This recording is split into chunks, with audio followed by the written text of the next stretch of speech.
Big up, everybody. It's your boy, Mark and MUFC fan. You know what it is, guys. It's your time to shine. It's the call-in show, guys. We're going to be talking, all the hot topics. Garnacho for sale. 70 mil. Should we sell? Why? That's the topic. Main topic. Secondary topic. It's a match day, guys. What are your thoughts? What are we going to do? Who and what is going to be the main factor in United's game tonight? What are we going to do? Is it going to be Garnacho, Ahmad, Mazraoui, Bruno? Who's going to be that key figure for you guys? That what form or what have they done that said to you they are going to be one of the key players in the team for this game tonight, which we expect to win? I mean, it's Southampton, bottom of the league. And of course, we've already beaten them 3-0 this season. So who does not expect Man United to get another win on the bounce? And we're home. Makes it even worse. Guys, I got my buddy Great One in the background. Of course, in the group chat, we've been bantering. Great One says, big men been crying. But I'm just saying, all is fair. All game is fair. All the players, especially the ones under 23, they all have development to do. None of them are it. They're working to be that guy, and let them do it. Let's not try to derail that. Let's support it, in fact, in the bad moments, in the good moments. Let's support it all. Because at the end of the day, Ruben Amorim likes to work with young players. They might be the future. It's best to get the deadwood out, not the young upcoming talents.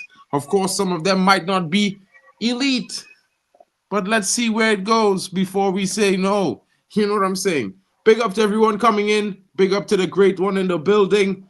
Big up to Mark Davies. Big up, Mark. Let's hope United get a good win tonight. That's definitely always the hope and the dreams, bro. Every time we go live, we kick some ass. But, it's up to United. Big up to Frankie. Don't forget to like, people. It really helps the channel grow. And every early like, suggests the channel to our next possible viewer, guys. So if you're so kind, please smash a like. Thank you very much. Great One. What you saying, broski? Bro, listen, I don't get the Garnacho hate, bro. You get me? Like, this guy reminds me of young Ronaldo. That's all I got to say. So, let's talk about Southampton, bro. Yeah, I don't think Ricardo believed that as much as he believes that I had a work meeting, bro. But, I guess it's true. Why is man laughing? Like, you think Garnacho's not young Ronaldo? Are you one of the haters, bro? No, bro. I actually think that there's maybe one similarity that brings to mind that when he comes on the pitch, you feel like something is going to happen. He still has a lot of work to do, my bro. You know what I mean? Do you remember 2008 Ronaldo, the one who won the Ballon d'Or? Like, the way they play is similar. It's similar, I'm not gonna lie.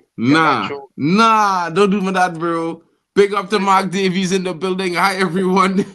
Anyone that think United will bring in any incomings?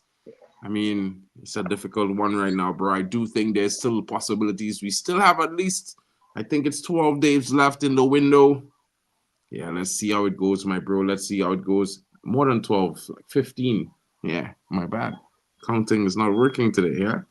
Alejandro Garnacho is keen to leave MUFC, and the MUFC is keen on a move to Napoli. United Chiefs are ready to play hardball for him. Where is this coming from? I've read this online, to be fair, but Fabrizio just posted an update, and Fabrizio was saying that unless they discuss with the club, there's no telling because they have not talked and spoken on anything with the player. And before they can talk to the player, they must hash it out with the club first. So I'm not too sure about how keen Alejandro Garnacho is on leaving to joining Napoli. I don't think that sounds like Alejandro. I think Ahmad gets his first hat-trick today. United 6-1. Big up to the Great One. Talk about that, Great One. Tell us what you think. Tell us about your key players for the match. Highlight a key player in attack for Man United, a key player in defense, and, maybe one or two key players from the Southampton team, if you might know any. What are your thoughts? Bro, today's just going to be a calm thing, bro. You get me? Like, it's just going to be a light work, faster, 3-0. You get me? 60th minute, it's gonna be like 5. We're gonna take out Ahmad and Bruno to rest them for the Brighton game. It's gonna be light work, bro. You get me? So it's calm. Like finally we're going to a game where we are relaxed, we are calm. You get me? It's just a nice. We're going into the weekend. You get me? So we're going into the weekend, Thursday, Friday, Saturdays. Like, yeah, bro.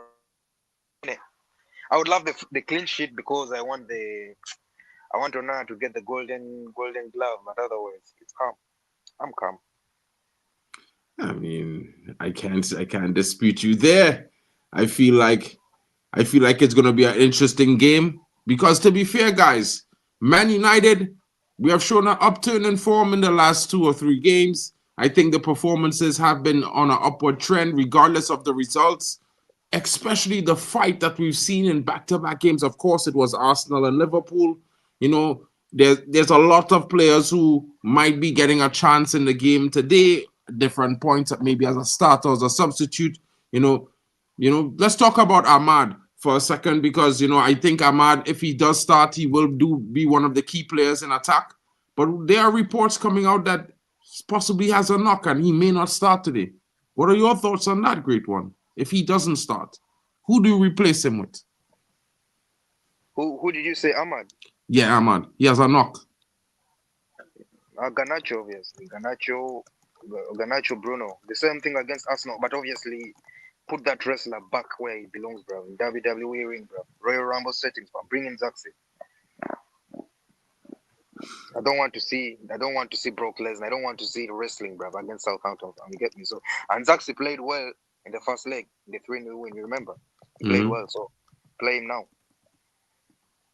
That's my thoughts on it. What do you think? I mean, I think that I would like to see Joshua Zirkzee start, to be fair. I would like to see possibly maybe Anthony come in on the left wing backs, as the option. Yeah. People are laughing at you for...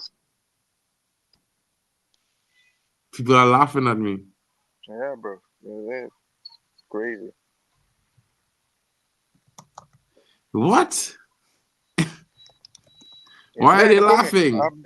Abdullah Irwan is laughing at you saying Anthony.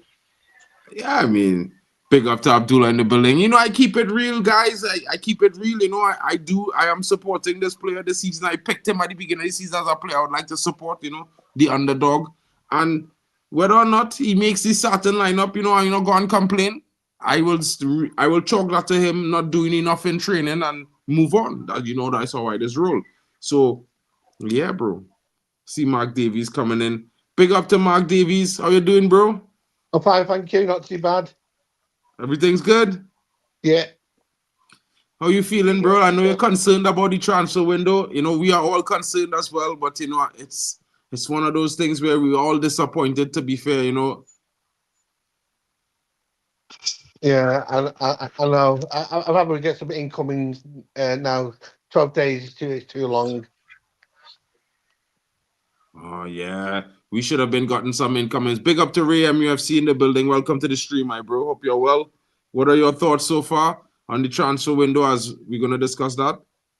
Yeah, I think we need to do something ASAP, but I believe we need to sell to buy. People are also not happy about the board supposedly saying everyone's up for sale, but if they don't suit Amarin's sale, he needs to do it. If we don't have money, he needs to sell to buy. Okay, Garnacho would be a big loss, but if we get 60 to 70 for him, we could possibly get 2 players for that, for what we need. Definitely.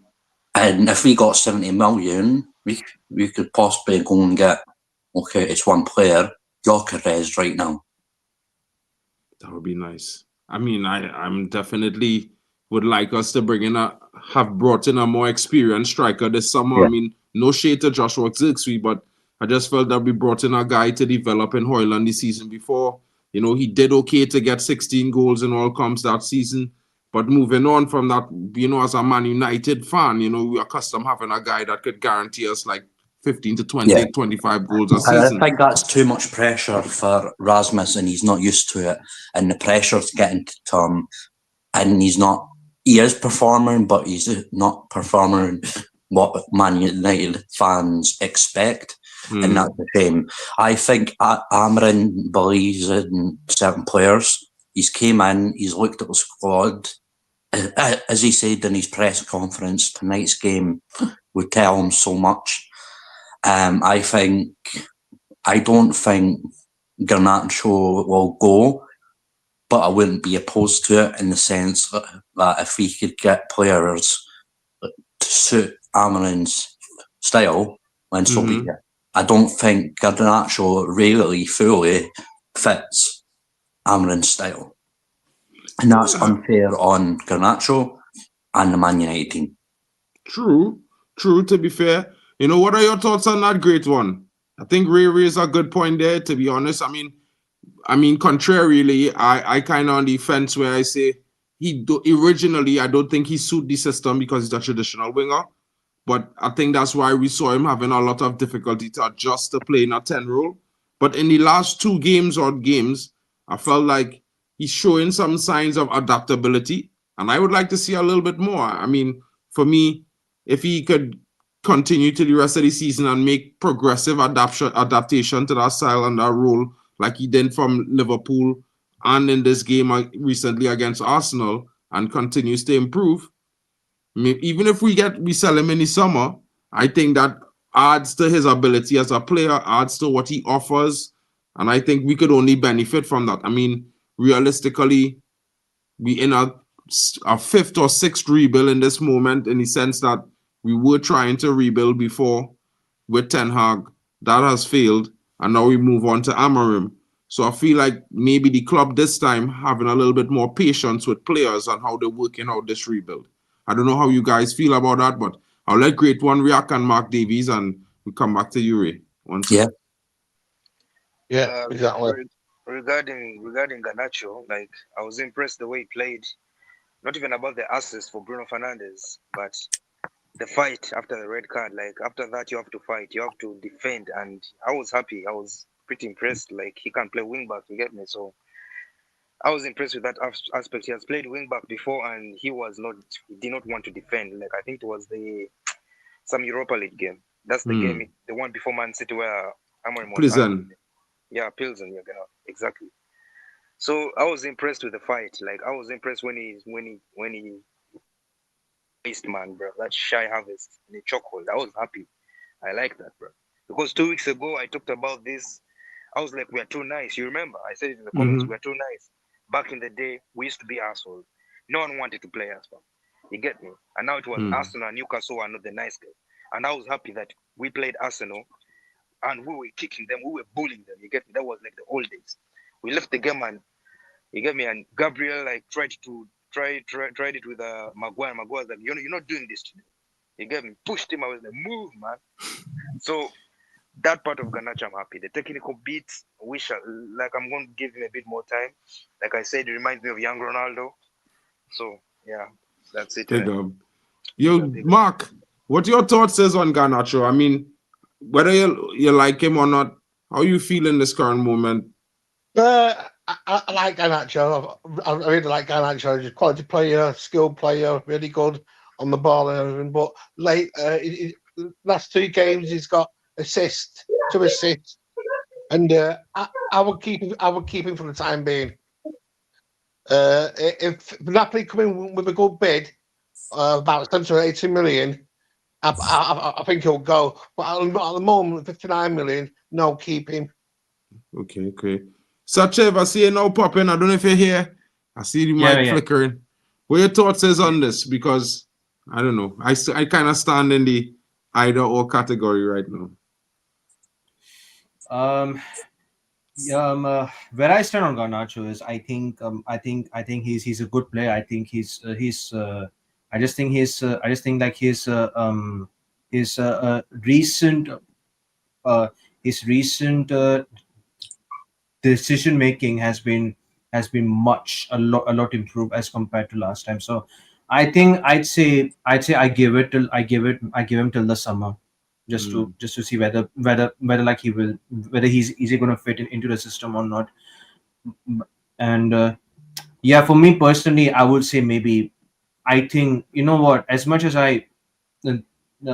as people would love to sell Garnacho at this moment of time, I watched KG stream this morning, and I saw a couple of them. They said, "Oh, sell Garnacho, this that," but like shouldn't we actually build these teams around like young prospects such as Garnacho, Kobe Menu, Toby Collier, like all these youngsters. We really got to fit.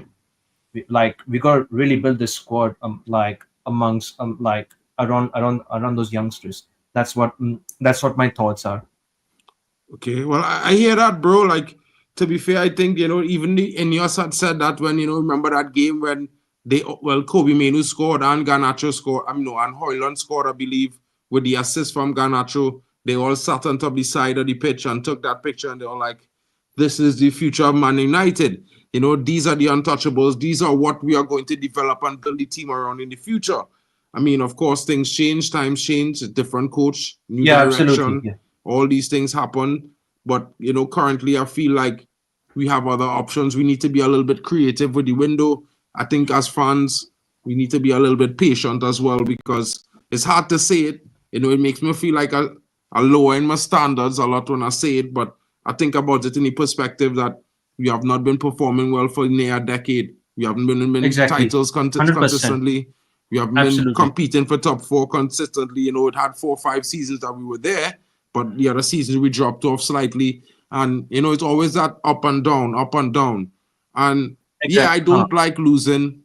I don't like, the state that the club in terms of financial affairs, and we don't have a squad of players we could look at and be proud at weekly. But in time, I feel like it will take a few windows for us to fix the problem, get the rot out, and being more creative, because we are strapped for cash. But all the while we still competing.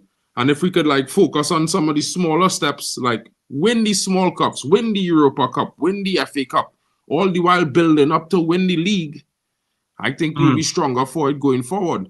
So as Ray's saying, like Garnacho might not exactly fit the system now, but who's to say he doesn't fit it later on?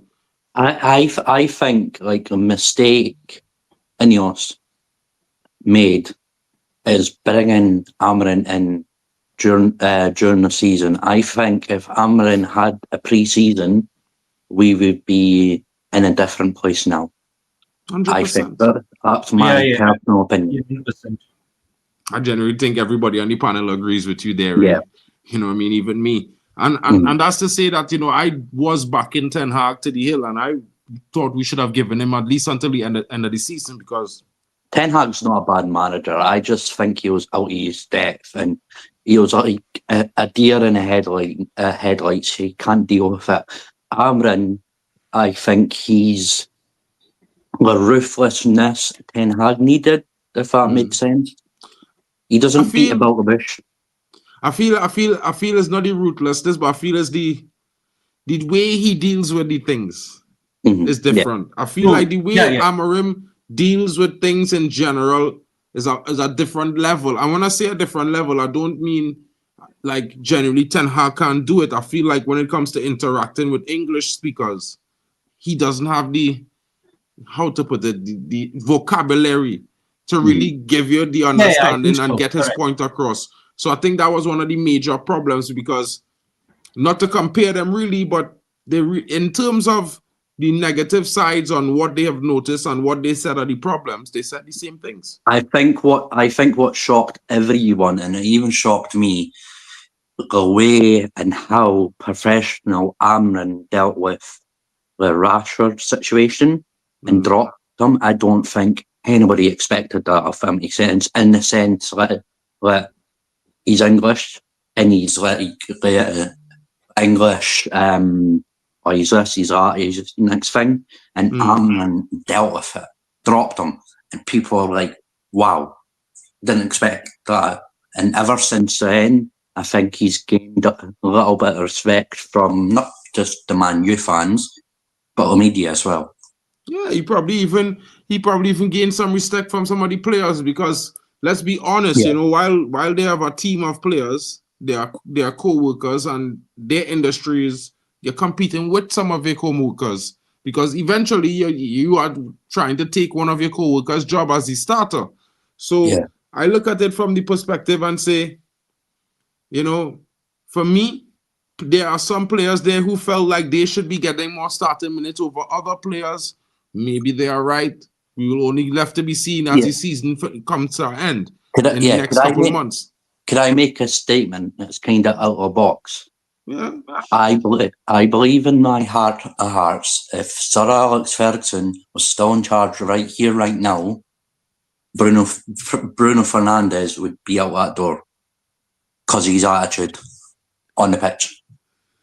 I would disagree with you on that one, but I could hear it, because realistically, I mean, like, okay, so Alex Ferguson was like, he told to rein it in, kind of thing. That's what I mean, yeah, I know what you mean. I feel like, but what I think it would have happened was that, you know, I feel like the way Alex Ferguson might have deal with that situation is probably bringing better players around Bruno, who would actually work harder around Bruno. I mean, look at Bruno. Since Ugarte starts settling in the midfield, he's not as in a disarray as he was before. He's not wasteful as much as before. He's not running all over the place as much as before, because he doesn't have to do that job getting back in defense. So I feel like, in a way, we were seeing the worst of Bruno when he probably felt to himself he had to do too much in the midfield, or he had to do this, or he had to do that, because other players weren't giving that effort around him. But at the end of the day, I don't expect him to carry on. And sometimes I think doing this and doing that might be a negative. But if you're in the moment, I feel like it's one of them things, well, it could happen. You know what I mean? I don't think as a captain, he's not the best captain material. You know what I mean? But for me, it's like, it is what it is. Nobody else at the time wanted to step up and take the captain's armband. I was also thinking the other day, like, and I'm going way back here, the way Fergie dealt with Ryan Giggs at his time, I think Rashford needed that. Probably.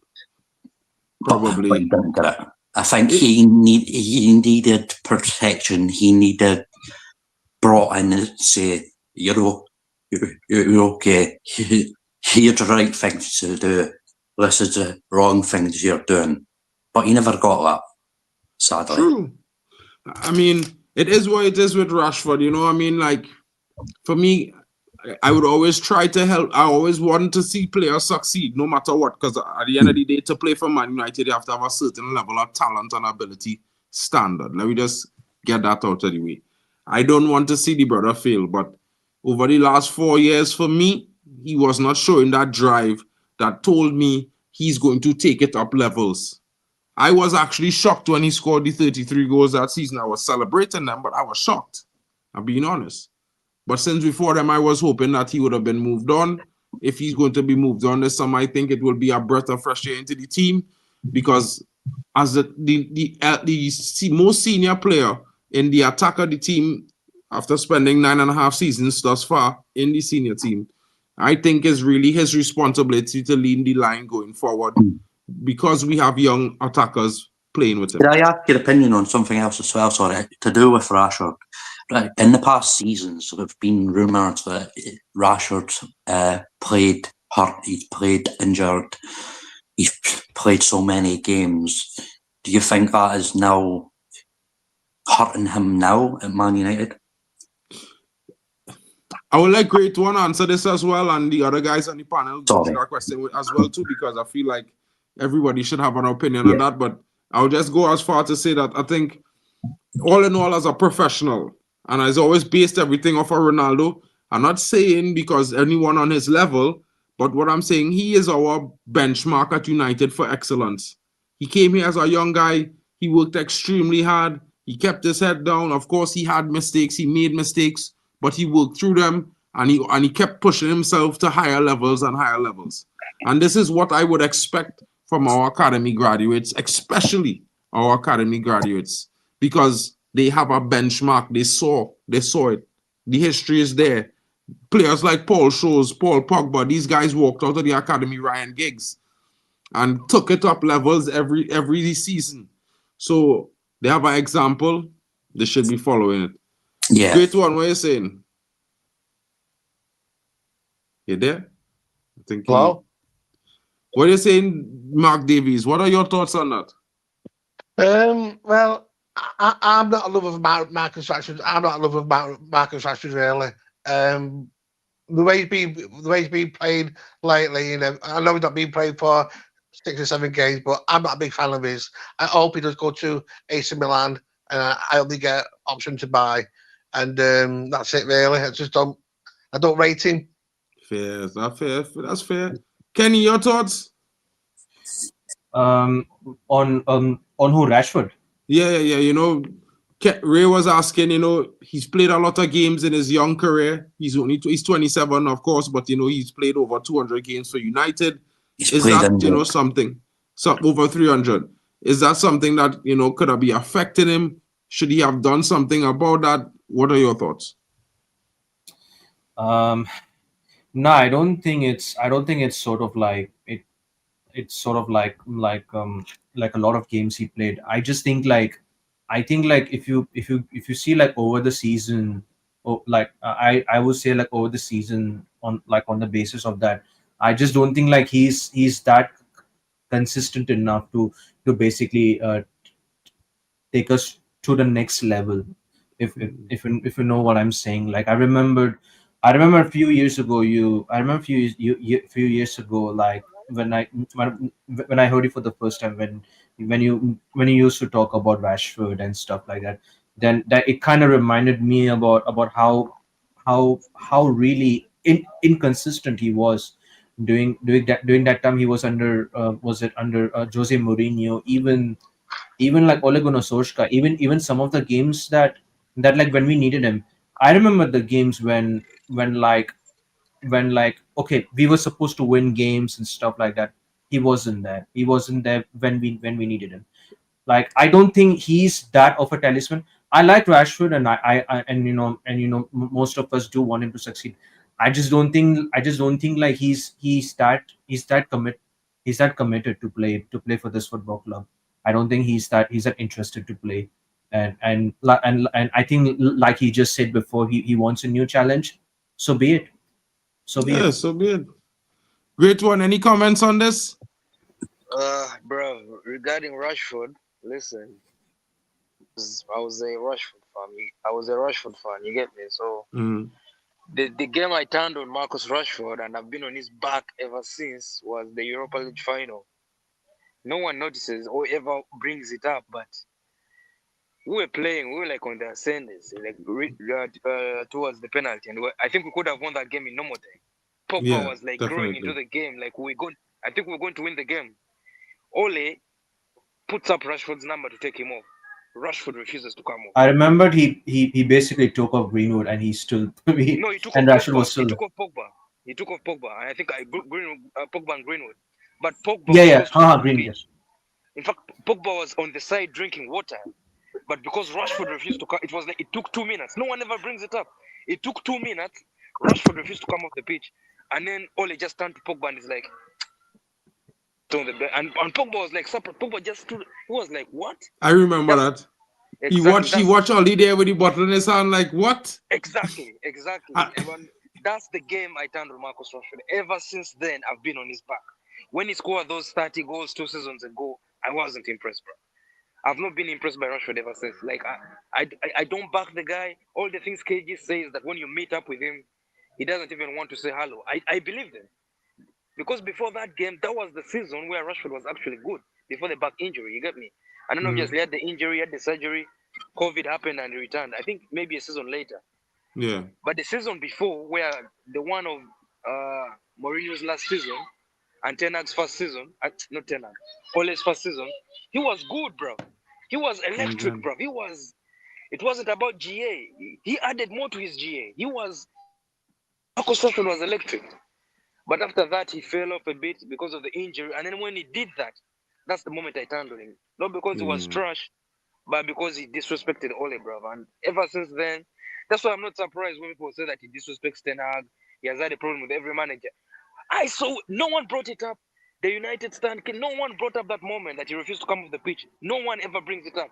It's like a forgotten moment, bro. You get me? It is. So it is what it is. Bro, until you Remember, started talking about it, you see when the moment when they remember. mentioned Pogba was on the side drinking water, And Pogba was bro, playing I was well. like, I was sitting down watching it all over again. Pogba was actually playing well. It was like, we're going to win the game. Mata came on.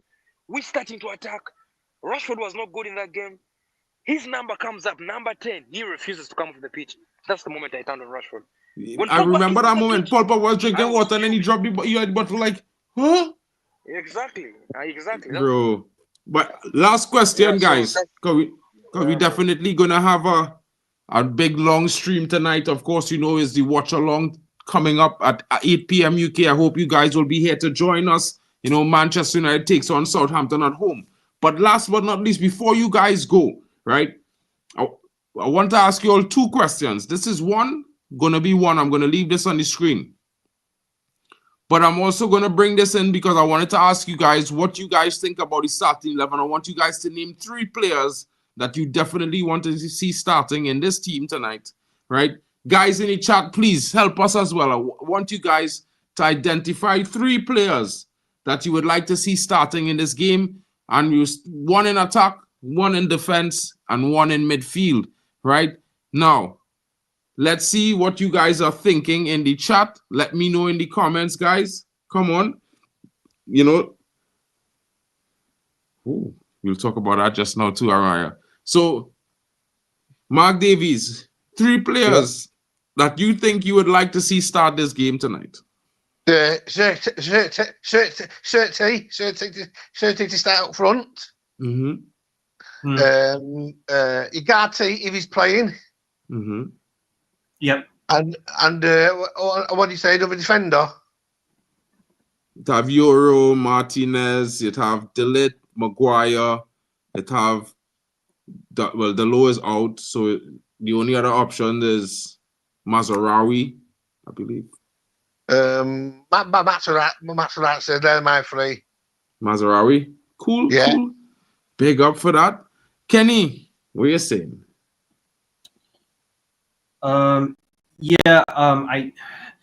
So up front, I'll start Zirkzee. So obviously, I think Amram is he's gonna rotate because Højlund started last week in the FA Cup. So I think Zirkzee starts for me. So up front and centre back. I will start Lenny Euro in this one, and in midfield I'll go with Ugarte starts.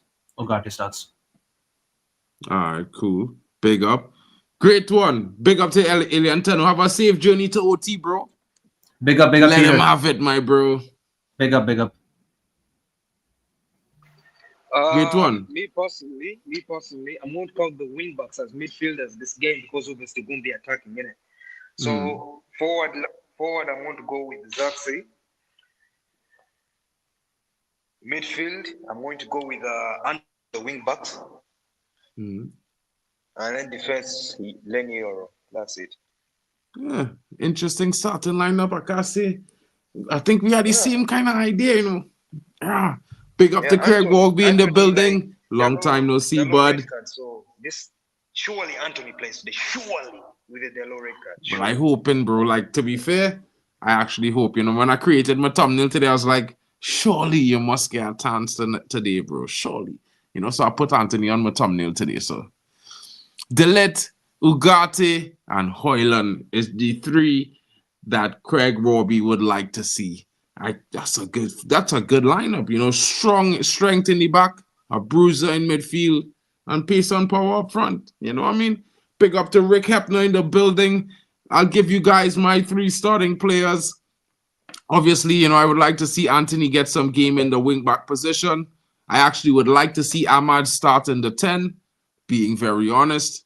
And for me, yeah, I definitely would like to see Euro get a start in this game. So I would play Anthony off the right wing-back and put Mazarawi off the left. And I would start Ahmad in the right 10 role because I feel like he and Anthony have a nice link up together. That's just me, you know? Yeah, I agree with that. Yeah, 100%. So, guys, big up to everyone for joining us. Thank you for coming in. Abdullah Irwan says breaking news, by the way, before we go. Garnacho Napoli, Wow. Manchester are meeting. Negotiations are underway. Let's see what becomes of it. Of course, hopefully, we're not hearing any bad news like we're selling him for 38 million pounds. Hopefully, if we must, it should be for at least 70 million. Let's see what happens. Let's see what goes. And we will be back for the watch along at 7:30 UK, guys. Please join in, smash a like, subscribe. Thank you for joining. Big up to all of you guys. Have a safe journey Big up, home guys. from work. I'm going Big now. up, big up, big up. All right, big up Big to up. Mark Davies. Thank you to Yeah. the great Big up, one. guys. Big See up ya. to See Kenny you Fan guys. TV. And of course, big up to Ray MUFC for coming in today. Hope to have you here another time in the call-in show, my bro. Welcome to the channel. Big up to everyone watching, and I hope you have a wonderful afternoon. Of course, we're going to be celebrating a big victory tonight. Cheers to Ricardo Pereira. Guys, join me. Join us. Let's have some fun. Let's chat some shit. And let's see if there's going to be referees, blunders, trills of goals, or what happens as Man United take on Southampton tonight at Old Trafford. Big up to everyone watching. Thank you for being here. Don't forget to smash a like on your way out. It's been your boy, Mark, and MUFC fan, and you know what it is, guys. Smash the likes and subscribe. Glory, glory, Man United.